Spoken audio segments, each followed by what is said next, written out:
Hi welcome back to H F vlogs. ಎಲ್ಲರೂ ಹೇಗಿದ್ದೀರಾ? ಎಲ್ಲರೂ ಚೆನ್ನಾಗಿದ್ದೀರಾ ಅಂತ ಭಾವಿಸ್ತಾ ನಾನು ಕೂಡ ತುಂಬಾ ಚೆನ್ನಾಗಿದ್ದೀನಿ. ಇದು ವೆಡ್ನೆಸ್ಡೇ ವ್ಲಾಗ್ ಆಗಿರುತ್ತೆ.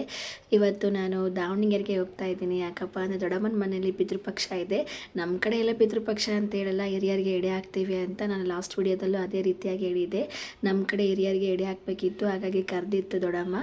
ಎಲ್ಲರಿಗೂ ಕರೆದಿತ್ತು, ನನಗೂ ನನ್ನ ತಂಗಿಗೂ ನನ್ನ ಅಮ್ಮಗೂ. ಹಾಗಾಗಿ ಎಲ್ಲರೂ ಒಂದೇ ಕಡೆಗೆ ಭೇಟಿ ಹಾಕ್ತೀವಿ, ಮೀಟ್ ಮಾಡಿಕೊಂಡು ಚೆಂದಾಗಿ ಮಾತಾಡ್ಬೋದು ಅಂತಂದು ನಾನು ದಾವಣಗೆರೆಗೆ ಬಂದೆ. ಸೊ ನೋಡ್ತಾ ಇರ್ಬೋದು, ಹಸ್ಬೆಂಡ್ ಕೂಡ ಬಂದು ಬಿಟ್ಟೋದ್ರು. ಹಾಗೆ ಬೇಜಾರಾಗ್ತಿತ್ತು ಅಂತ ಬಸ್ಸಲ್ಲಿ ಕರ್ವಾಲು ಹೋಗ್ಬೇಕು ಹೊತ್ಕೊಂತ ಹೋಗ್ತಾ ಇದ್ದೆ. ಟೈಮ್ ಹೋಗಿದ್ದೆ ಗೊತ್ತಾಗಲಿಲ್ಲ. ಸೊ ಅಲ್ಲಿ ಬಸ್ ಸ್ಟ್ಯಾಂಡ್ಗೆ ನನ್ನ ತಂಗಿ ಕೂಡ ಬಂದು ನನಗೆ ಪಿಕಪ್ ಮಾಡಿದ್ಲು. ಬೆಂಗಳೂರಲ್ಲಿ ನನ್ನ ಹಸ್ಬೆಂಡ್ ಬಿಟ್ಟೋದ್ರು. ದಾವಣಗೆರೆಯಲ್ಲಿ ನನ್ನ ತಂಗಿ ಬಂದು ಕರ್ಕೊಂಬಂದ್ಲು. ಇದೊಂಥರ ನನಗೆ ಖುಷಿ ಅನಿಸುತ್ತೆ. ಎಲ್ಲೂ ಆಟೋಕ್ಕೆ ಹೋಗುವಂಥದ್ದು ನೆಸೆಸಿಟಿನೇ ಇಲ್ಲ. ಆಟೋಕ್ಕಾಗಿರ್ಬೋದು, ಬಸ್ಸಿಗಾಗಿರ್ಬೋದು. ಬೆಂಗಳೂರಲ್ಲಾದರೆ ನನ್ನ ಹಸ್ಬೆಂಡು, ದಾವಣಗೆರೆ ಆದರೆ ನನ್ನ ತಂಗಿ. ಸೊ ಬಂದ ತಕ್ಷಣ ನೀವು ನೋಡ್ತಾ ಇರ್ಬೋದು ನಮ್ಮ ಅಮ್ಮನ ಎಕ್ಸೈಟ್ಮೆಂಟ್ ಎಷ್ಟು ಇದೆ ಅಂತಂದು. ಅದ್ರಲ್ಲಿ ನಾವು ಬಂದಿದ್ದ ಖುಷಿಗಿಂತ ನನ್ನ ಮೊಮ್ಮಗಳು ಬಂದಿದ್ದಾಳೆ ಅಂತ ಖುಷಿನೇ ನಮ್ಮ ಅಮ್ಮಗೆ ಹೆಚ್ಚಾಗೋಯಿತು. ಸೊ ಅವಳ ಎಲ್ಲ ಮಾತಾಡ್ಸಾದ್ಮೇಲೆ ನಮ್ಮಮ್ಮ ನನ್ನ ಮಾತಾಡಿಸ್ತಾ ಇತ್ತು.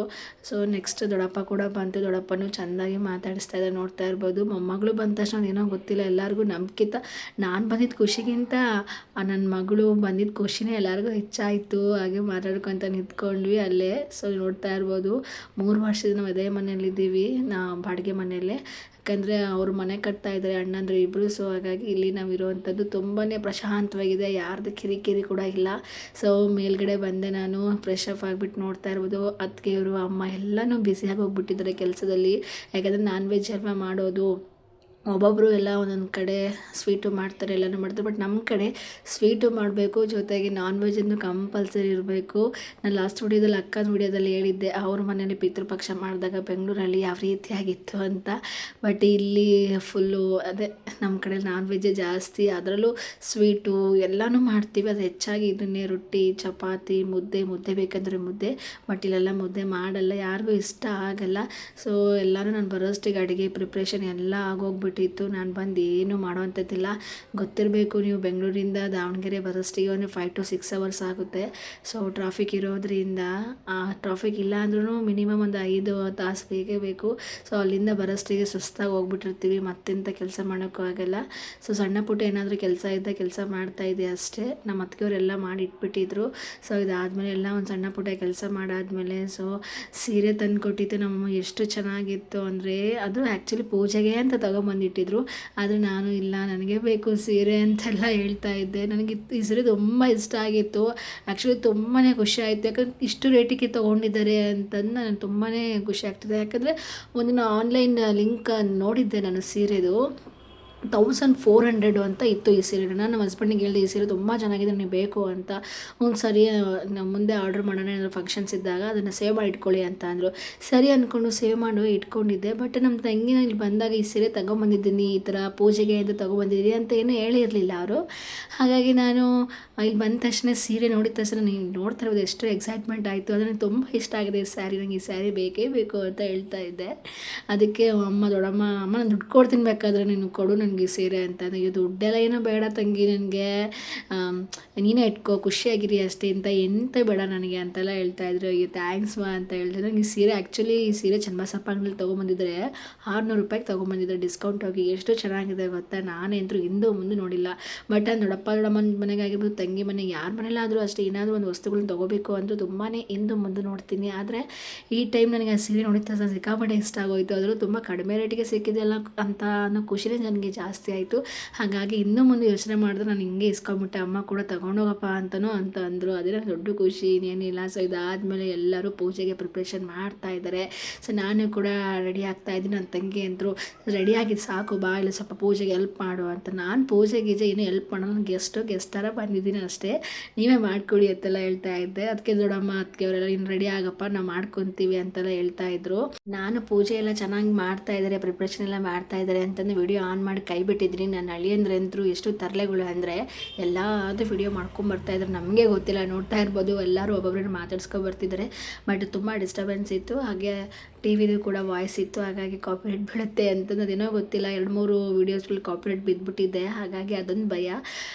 ಅದಕ್ಕೋಸ್ಕರ ನಾನು ಈ ರೀತಿಯಾಗಿ ಅದನ್ನೆಲ್ಲನೂ ನಾನು ವಾಯ್ಸ್ ಓವರೇ ಕೊಡ್ತೀನಿ. ಅವ್ರು ಮಾತಾಡಿದ್ದೇನು ಇದನ್ನು ಮಾಡಲ್ಲ.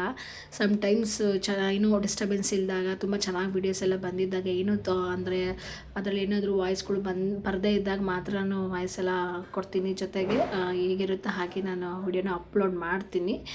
ಸೊ ಇದಾದಮೇಲೆ ಅರಶಿನ ಕುಂಕುಮ ಕೊಡು ಅಂತೆಲ್ಲ ಹೇಳಿದರು. ಫೈನಲ್ ಲುಕ್ಕು ನಾನು ರೆಡಿಯಾಗಿ ತೋರಿಸ್ದೆ. ಅದಾದಮೇಲೆ ಅರಶಿನ ಕುಂಕುಮ ಎಲ್ಲರೂ ಕೊಟ್ಕೊಂಬಂದೆ. ತುಂಬಾ ಖುಷಿ ಆಗ್ತದೇನೋ ಗೊತ್ತಿಲ್ಲ. ತವ್ರ ಮನೆಗೆ ಬಂದ ತಕ್ಷಣ ಇವ್ರ ಜೊತೆ ಸೇರಿಕೊಂಡು ಅತ್ತಿಗೆಯವ್ರ ಜೊತೆಗೆ, ಮಕ್ಕಳ ಜೊತೆಗೆ, ಅಣ್ಣನ ಜೊತೆಗೆ, ಅದರಲ್ಲೂ ಮೇಯ್ನಾಗಿ ದೊಡ್ಡಪ್ಪ ದೊಡ್ಡಮ್ಮ, ತಂಗಿ ಮಗಳು, ಅಮ್ಮನ ಜೊತೆಗೆ ಇರೋಕ್ಕೆ ಏನೋ ಒಂಥರ ಖುಷಿ, ಸಂತೋಷ. ನನಗೆ ಒಂದೊಂಥರ 2 ತವ್ರ ಮನೆ ಅಂತಲೇ ಅನಿಸುತ್ತೆ. ಒಂದು ದಾವಣಗೆರೆ, ಇನ್ನೊಂದು ಅಗಡಿಲಿ. ಅಲ್ಲಿನ ಅಗಡಿಲಿ ಕೂಡ ನಮ್ಮ ಚಿಕ್ಕಪ್ಪ ಚಿಕ್ಕಮ್ಮಂದ್ರ ಜೊತೆ ಮಕ್ಕಳ ಜೊತೆಗೆ ಖುಷಿಯಾಗಿರ್ತೀನಿ, ತಂಗಿ ತಮ್ಮಂದ್ರ ಜೊತೆಗೆ. ಅದೇ ರೀತಿಯಾಗಿ ದಾವಣಗೆರೆಯಲ್ಲಿ. ಸೊ 2 ಬಾಂಧವ್ಯಗಳನ್ನು ಬಿಟ್ಕೊಡೋಕ್ಕೆ ಆಗೋದೇ ಇಲ್ಲ. ಯಾಕಂದರೆ ಅವರು ಬೇಕು, ಇವರು ಬೇಕು. ಇವ್ರು ನಮ್ಮ ಚಿಕ್ಕವರಿಂದ ಒಂದು ದೊಡ್ಡವರು ಆಗೋವರೆಗೂ ಒಂದು ಎಜುಕೇಷನ್ ಕೊಟ್ಟು ಸಾಕಿದ್ದಾರೆ. ಅದಾದಮೇಲೆ ದೊಡ್ಡವರಾಗಿ ಸ್ವಲ್ಪ ಒಂದು ಏಜ್ಗೆ ಬಂದಾದಮೇಲೆ ಒಂದಿಷ್ಟು ಬುದ್ಧಿವಾದ ಹೇಳಿ ಅವರು ಮುಂದೆ ನಿಂತ್ಕೊಂಡು ಮದುವೆ ಮಾಡಿದ್ದಾರೆ. ಹಾಗಾಗಿ ಇಬ್ಬರೂ ನಾವು ಒಂಥರ ಮರಲಿಕ್ಕೆ ಆಗಲ್ಲ. ಸೊ ಹಾಗಾಗಿ ತುಂಬಾ ಖುಷಿಯಾಗಿತ್ತೆ. ಅದಾದಮೇಲೆ ಎಲ್ಲರೂ ಅವ್ರ ಕೆಲಸದಲ್ಲಿ ಬ್ಯುಸಿ ಇದ್ದರು, ಪೂಜೆ ಮಾಡೋದ್ರಲ್ಲಿ. ಹುಡುಗರೆಲ್ಲ ಆಟ ಆಡ್ತಿದ್ರಲ್ಲ, ಹಾಗಾಗಿ ಎಲ್ಲರ ಜೊತೆಗೂ ಫೋಟೋಸ್ ತಕ್ಕೊತ ವೀಡಿಯೋಸ್ ಎಲ್ಲ ಮಾಡ್ಕೊತ ಬರ್ತಾಯಿದ್ದೆ. ಇವರಮ್ಮ, ನಮ್ಮ ಅತ್ತಿಗೆ, ನಮ್ಮ ಅಣ್ಣ, ನಮ್ಮ ಅಣ್ಣನ ಮಕ್ಕಳು, ನನ್ನ ಮಗಳು, ನನ್ನ ತಂಗಿ ಒಳಗೆ ಹೊಟ್ಟೆಲಿ ನನ್ನ ಪುಟ್ಟು ಬೊಂಬೆ ಎಲ್ಲ ಹಂಗೆ ಎಲ್ಲರ ಹೆಸರು ಹೇಳ್ಕೊತ ಬರ್ತಾಯಿದ್ದೆ. ಸೊ ತುಂಬ ಡಿಸ್ಟರ್ಬೆನ್ಸ್ ಇತ್ತು. ಹಾಗಾಗಿ ಅದಾದಮೇಲೆ ನಮ್ಮಣ್ಣ ತುಂಬಾ ಅದೇನೋ ಗೊತ್ತಿಲ್ಲ, ಅವನು ತುಂಬ ಮಾತಾಡೋದು ಕಡಿಮೆ. ಅದು ಕಡಿಮೆ ಮಾತಾಡಿದ್ರು ಅವನು ತುಂಬ ಹಚ್ಕೊಂಡು ಮಾತಾಡಿದಾಗ ಅವನು ತುಂಬಾ ರೆಸ್ಪೆಕ್ಟ್ ಮಾಡ್ತಾನೆ. ಸೊ ನಮ್ಮ ತಂಗಿ ಮಗಳ ಜೊತೆ ತುಂಬಾ ಮಿಂಗಲ್ ಆಗಿಬಿಟ್ಟಿದ್ದೆ ನಮ್ಮ ಅಣ್ಣ. ಹಾಗಾಗಿ ಅದೊಂಥರ ಮೆಮೊರಿ ಇರುತ್ತೆ ಅಂತ ಕ್ಯಾಪ್ಚರ್ ಮಾಡಿಕೊಂಡೆ. ಎಲ್ಲರೂ ಪೂಜೆ ಕಡೆ ಫುಲ್ ಬ್ಯುಸಿ ಆಗಿದ್ದರೆ, ಪೂಜೆ ಪ್ರಿಪ್ರೇಷನ್ ಮಾಡ್ತಾಯಿದ್ರೆ ಇಲ್ಲಿ ನಮ್ಮ ಅಪ್ಪಾಜಿ ಕುಡಿತಾ ಇದೆ. ಸೊ ಅದು ಒಂದು ವಿಡಿಯೋ ಇರಲಿ ಅಂತಂದು ವಿಡಿಯೋ ಮಾಡಿಕೊಂಡೆ. ಫುಲ್ ಮಾತಾಡೋ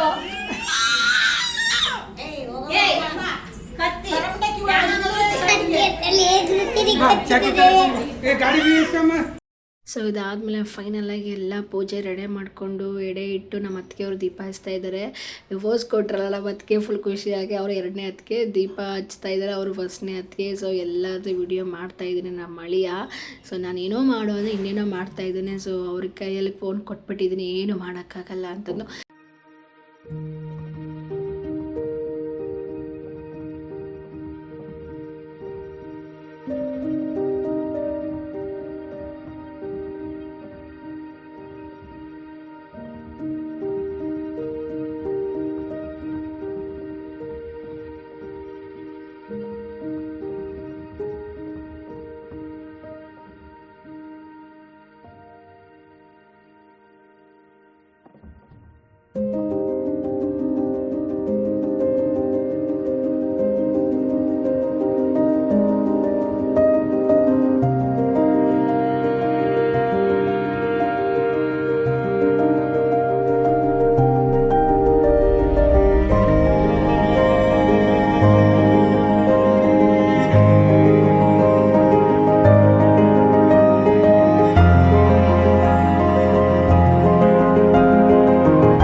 ಸೊ ಹೀಗಾಗಿ ನೋಡ್ತಾ ಇರ್ಬೋದು ಒಬ್ಬೊಬ್ಬರು ಎಲ್ಲರೂ ಪೂಜೆನ ಮಾಡ್ತಾ ಇದ್ದೀವಿ. ಅದೇನೋ ಗೊತ್ತಿಲ್ಲ ಒಂಥರ ತುಂಬಾ ಖುಷಿ ಅನ್ನಿಸ್ತಾ ಇತ್ತು.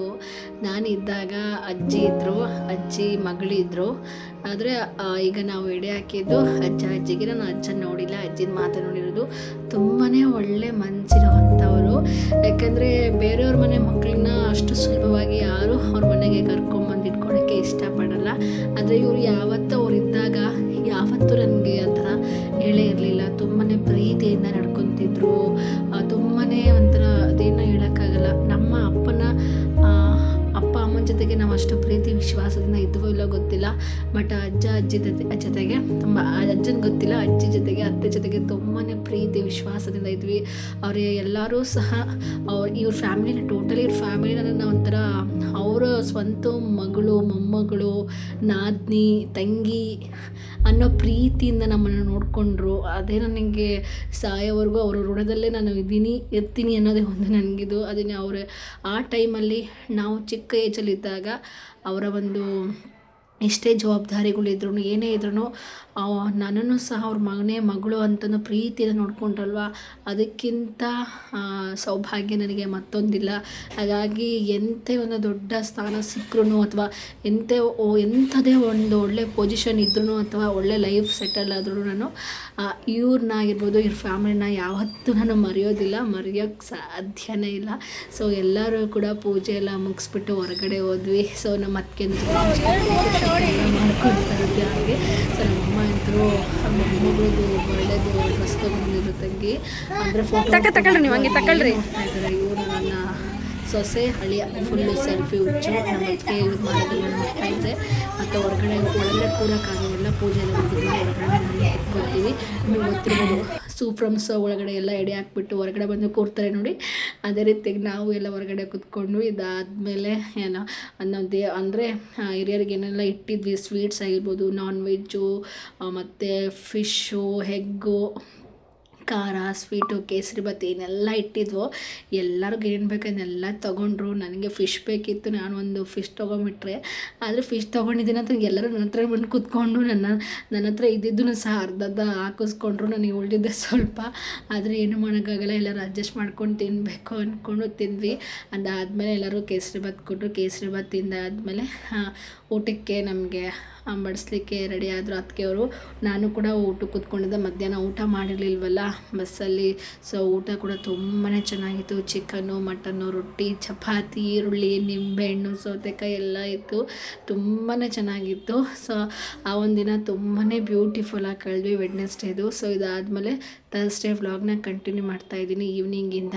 ಸೊ ಆ ತಂಗಿ ಕೂಡ ಕರ್ಜಿಕಾಯಿ ಮಾಡೋಕ್ಕೆ ಎಲ್ಲನೂ ತೊಗೊಂಬಂದಿದ್ಲು, ಸೂಸ್ಲೆಲ್ಲ ತೊಗೊಂಬಂದಿಟ್ಟಿದ್ಲು. ಒಬ್ಬಳೇ ಮಾಡ್ಕೊಳಕ್ಕಾಗಲ್ಲ, ಪ್ರೆಗ್ನೆಂಟ್ ಬೇರೆ ಇದ್ಲಲ್ವ. ಹಾಗಾಗಿ ನಾನು ಕೂಡ ಎಲ್ಲ ಹಿಟ್ಟೆಲ್ಲ ಕಲಸಿಟ್ಟು ಎಲ್ಲ ನಾದಿ ಉದ್ದಿದ್ದೆ. ಅವರು ತಂಗಿ ಮತ್ತು ದೊಡ್ಡಮ್ಮ ಅಮ್ಮ ಎಲ್ಲ ಸೇರಿಕೊಂಡು ಅದನ್ನು ಕ್ಲೀನಾಗಿ ತುಂಬಿಟ್ರು. ಮತ್ತು ಎಣ್ಣೆಗೆ ಕರಿಯೋಕ್ಕೆ ನನಗೆ ಬಿಟ್ಟರು. ಏನು ಮಾಡೋಕ್ಕಾಗಲ್ಲ, ಎಲ್ಲಿ ಬಂದ್ರೂ ಹೆಣ್ಮಕ್ಳು ಕೆಲಸ ಮಾಡಲೇಬೇಕು ಅಂತ ಅಂದ್ಕೊತಾನೆ ಮಾಡ್ತಾಯಿದ್ದೆ. ಆದ್ರೂ ಎಲ್ಲರ ಜೊತೆಗೂ ಖುಷಿಯಾಗೆ ಮಾಡ್ತಾಯಿದ್ದೆ. ಇದಾದಮೇಲೆ ಅತ್ತಿಗೆನೂ ಬಂದರು, ಮತ್ತು ಅತ್ತೆ ಕೂಡ ಬಂದುಬಿಟ್ಟು ಅವರು ಸಹ ಹೆಲ್ಪ್ ಮಾಡಿದರು. ನೋಡ್ತಾ ಇರ್ಬೋದು, ನನ್ನ ತಂಗಿ ಅಂತೂ ಫುಲ್ಲು ಕರ್ಜಿಕಾಯಿ ಜಾಸ್ತಿ ಸೂಸ್ಲ ಮಾಡಿಟ್ಬಿಟ್ಟಿದ್ಲು. ಹಾಗಾಗಿ ಅದ್ರ ಜೊತೆಗೆ ನಮ್ಮ ಅಮ್ಮನೂ ಕೂಡ ಒಂದಿಷ್ಟು ಮಾಡಿತ್ತು. ಸೊ ಅದನ್ನು ಸಹ ಕಂಟಿನ್ಯೂ ಮಾಡ್ತಾಯಿದ್ದೀವಿ. ಮತ್ತು ಅದನ್ನು ಉಳಿಸಿದ್ರೆ ಮತ್ತು ನನ್ನ ಕೈಯಲ್ಲಿ ಮಾಡೋಕ್ಕಾಗಲ್ರವ, ನೀವೇ ಮಾಡಿಕೊಡ್ರಿ ಸ್ವಲ್ಪ ಅಂತ ಅಂದರು. ಸರಿ ಅಂದ್ಕೊಂಡು ನಾವೇ ಮಾಡ್ಕೊಡ್ತೀವಿ ತಗೊಳಮ್ಮ ಅಂತಂದು ಫೈನಲಾಗಿ ಎಲ್ಲರೂ ಸೇರ್ಕೊಂಡು ಮಾಡಿದ್ವಿ. ಒಂದು ಬುಟ್ಟಿ ಕಜ್ಜಿಕಾಯಿ ಆಯಿತು. ಅದನ್ನು ಸಹ ಎಲ್ಲರಿಗೂ ಒಂದೊಂದು ಇಷ್ಟು ಕೊಟ್ವಿ. ಬಟ್ ತಿನ್ನೋರು ಅಲ್ಲೇ, ಮಕ್ಳು ಅಂದಮೇಲೆ ತಿನ್ನೋರು ಇದ್ದಿದ್ದೇ ಇರ್ತಾರಲ್ವ. ಸೊ ಹಾಗಾಗಿ ಎಲ್ಲರೂ ಆ ಕಡೆ ಈ ಕಡೆ ಅಡ್ಡಾಡ್ಕೊತ ತಿಂದಿದ್ದೇ ಜಾಸ್ತಿ. ಸೊ ಅವಳೊಂದು ಸ್ವಲ್ಪ ತೊಗೊಂಡೋದು, ನಾನು ನಮ್ಮ ಹಸ್ಬೆಂಡಿಗೆ ತೊಗೊಂಡೋದೆ, ಅವಳು ಕೂಡ ಹಸ್ಬೆಂಡಿಗೆ ತೊಗೊಂಡೋದು. ಅಲ್ಲೇ ಎಲ್ಲರೂ ಅಣ್ಣಂದರು ತಿಂದರು, ತಂಗಿ ಅಂದರೆ ಅಳಿಯಂದರು, ಸೊಸೆ, ಅಮ್ಮ ಎಲ್ಲರೂ ತಿಂದರು. ಅಲ್ಲೇನು ಮತ್ತೆ ಬೇರೆಡೆಗೆ ಕಳಿಸ್ಲಿಕ್ಕೆ ಆಗಲಿಲ್ಲ. ಸೊ ಊಟ ಎಲ್ಲ ಮತ್ತೆ ಎಲ್ಲ ಆದಮೇಲೆ ಮತ್ತೆ ನಾನ್ ವೆಜ್ ಸ್ವಲ್ಪ ಉಳಿದಿರುತ್ತಲ್ವ, ಅದನ್ನೇ ಸಹ ಎತ್ತಿಟ್ಟಿತ್ತು ದೊಡ್ಡಮ್ಮ. ಮತ್ತು ನಾವು ಮಾಡಿರಲಿಲ್ಲ, ತುಂಬ ಜಾಸ್ತಿ ಮಾಡಿಬಿಟ್ಟಿದ್ರು. ನಮ್ಮ ಮಾಮಂದ್ರೆಲ್ಲ ಬರ್ತಾರೆ, ಅಮ್ಮಂದರು ತಮ್ಮಂದ್ರೆಲ್ಲ ಬರ್ತಾರೆ ಅಂತಂದು. ಆದರೆ ಎಲ್ಲರೂ ಅವತ್ತೇ ಮಾಡಿದರು, 3. ಹಾಗಾಗಿ ಅಲ್ಲಿ ಬರಲಿಕ್ಕೆ ಆಗಿರಲಿಲ್ಲ. ಸೊ ಅದಕ್ಕೋಸ್ಕರ ಎಲ್ಲರೂ ಮತ್ತೆ ನಾವು ಬಂದು ಎಲ್ಲರೂ ಊಟ ಮಾಡಿದರು. ಅಣ್ಣನ ಫ್ಯಾಮಿಲಿ, ಇಬ್ಬರು ಅಣ್ಣಂದ್ರ ಫ್ಯಾಮಿಲಿ. ಸೊ ನಾವು ಕೂಡ ಊಟ ಮಾಡಿದ್ವಿ. ನಾನು 2 ದಿನ ಕಳೆದೆ. ಆ್ಯಕ್ಚುಲಿ ನಾನು ವೆಡ್ನೆಸ್ಡೇ ನೈಟೇ ಬಂದುಬಿಡ್ತೀನಿ, ಮಾರ್ನಿಂಗೇ ಬಂದುಬಿಡ್ತೀನಿ ಅಂತಿದ್ದೆ. Thursday Wednesday morning. ಬಟ್ ಇವತ್ತಿನ ದಿನ ಇರಲಿ, ಬಂದಿರೋದು ಅದಕ್ಕೆಲ್ವ, ಊಟ ಮಾಡ್ಕೊಂಡು ಹೋಗೋಣ ಅಂತಂದು ಊಟ ಮಾಡ್ಕೊಂಡ್ವಿ. ಸೊ ಇವತ್ತಿನ ದಿನ ತುಂಬಾ ಖುಷಿಯಾಗಿತ್ತು ಅಂತಲೇ ಹೇಳ್ಬೋದು. ಅದನ್ನು ಹೇಳಲಿಕ್ಕೆ ಎಕ್ಸ್ಪ್ರೆಸ್ ಮಾಡಲಿಕ್ಕೆ ಆಗಲ್ಲ.